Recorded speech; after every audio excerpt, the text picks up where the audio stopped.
अरुण सक्सेना जी का एक सवाल ले लेते हैं। यहाँ पर उन्होंने जानना चाहा है पीएफसी के बारे में। उन्होंने 150 शेयर खरीदे हैं, 165 के भाव पर खरीदा है, छोटी अवधि का उनका नज़रिया है। अब वो पूछ रहे हैं, इस पर सलाह दीजिए, क्या करना चाहिए आगे? ठीक है, तो आप शॉर्ट टर्म के लिए देख रहे हैं। 165 पे आपने खरीदा है, आपने ही टॉप बनाया है। और देखिए, ऐसा है कि आपका जो मोमेंटम है, जब तक 153 के नीचे क्लोज नहीं होता है, तब तक आपका ये मोमेंटम बना रहेगा।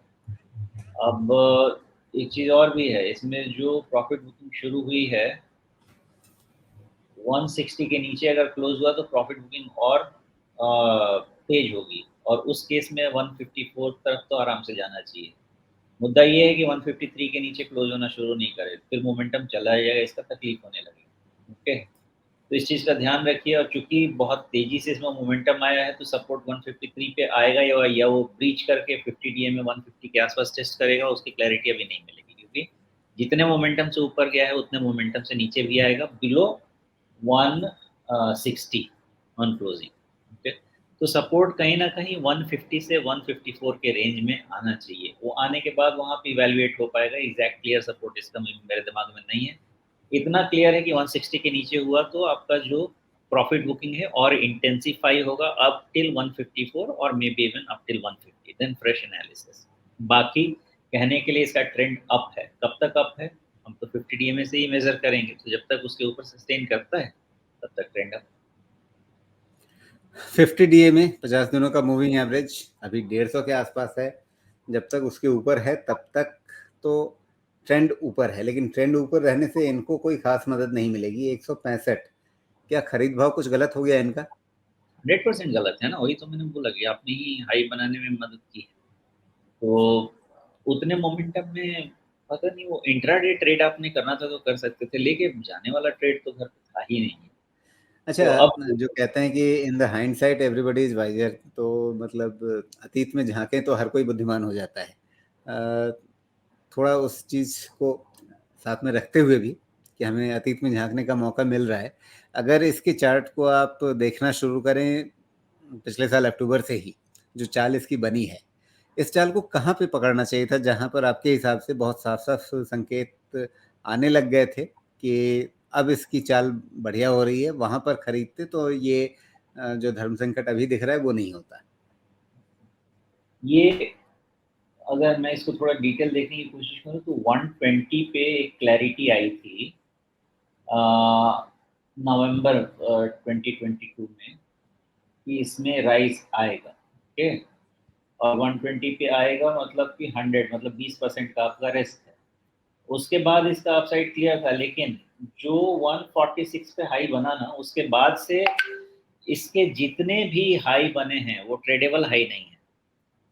वो किसी भी तरह से आप मुझे भी पूछेंगे कि नीचे आया उसके बाद ऊपर गया, ट्रेड कर सकते हैं क्या, वो ट्रेडेबल हाई है ही नहीं। तो मुझे उसकी क्लैरिटी नहीं, सिंपल सी बात। तो मुझे आप पूछेंगे कहाँ से कहाँ तक का ट्रेड था जिसमें कि सक्सेस रेट ज़्यादा हो सकता था।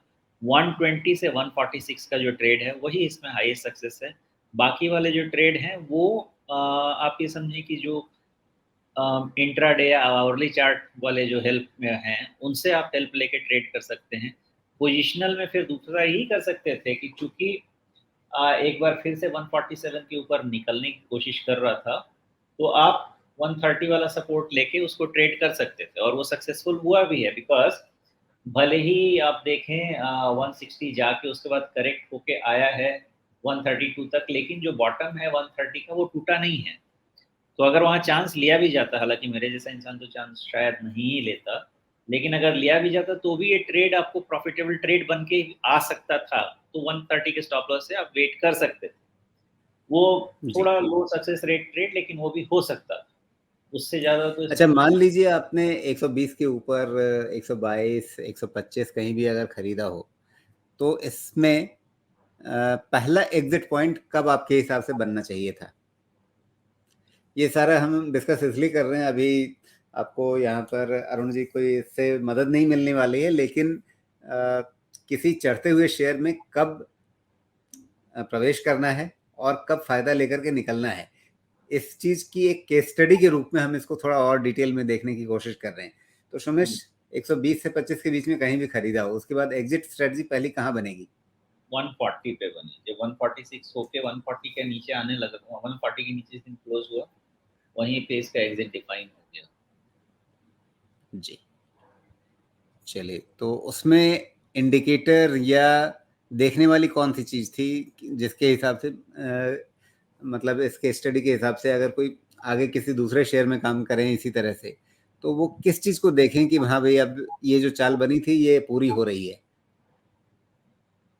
ये मैं कैसे बताऊं, लेकिन अब किस इंडिकेटर को फॉलो करते हैं, मैं तो अपने मॉडल को पीछे खींचता जा रहा हूँ और खींच खींच के देखने की कोशिश कर रहा हूँ कहाँ पे अटक रहा है। तो मुझे लगता है कि वहीं पे फायदा होना चाहिए था। एक्चुअली 140 किसी को टॉप नहीं पता होता। मैं भी जब जी एग्जिट लेता हूँ किसी स्टॉक से ना, तो उसके आगे में वो 5% कोई 10% चला जाता है और मुझे फ़ोन भी आता है कि साहब आप एग्जिट ले रहे हैं, उसके बाद 10% ऊपर जाए। भाई मेरे मेरे पास में थोड़ी है, हमको 50-60% मिल गया, हमारा काम हो गया, हम चलते हैं अभी।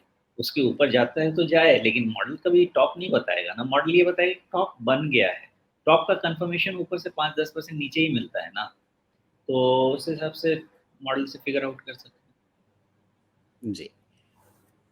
और उसके बाद फिर दोबारा नई एंट्री के लिए भी सुमेश बता ही चुके हैं, तो ये सब चीज़ें हमने समझने की कोशिश की कि कैसे एक मोमेंटम वाले शेयर में आपको प्रवेश करना चाहिए, कब करना चाहिए और कब नहीं करना चाहिए। जैसे 165 का इनका खरीद भाव भी है, तो उसमें इस प्रवेश करने का बिल्कुल सही समय तो नहीं ही था। अब आगे क्या करना चाहिए उसकी डिस्कशन हम कर चुके हैं। उन लेवल्स का ध्यान रखिए अरुण जी, और उसके हिसाब से अपना निर्णय आगे चल करके लीजिए। आशा करते हैं कि आपको इस ट्रेड से शायद ठीक ठाक पैसे मतलब बने। अगर ठीक ठाक पैसे ना भी बने तो ज़्यादा पैसे आपको गंवाने ना पड़े।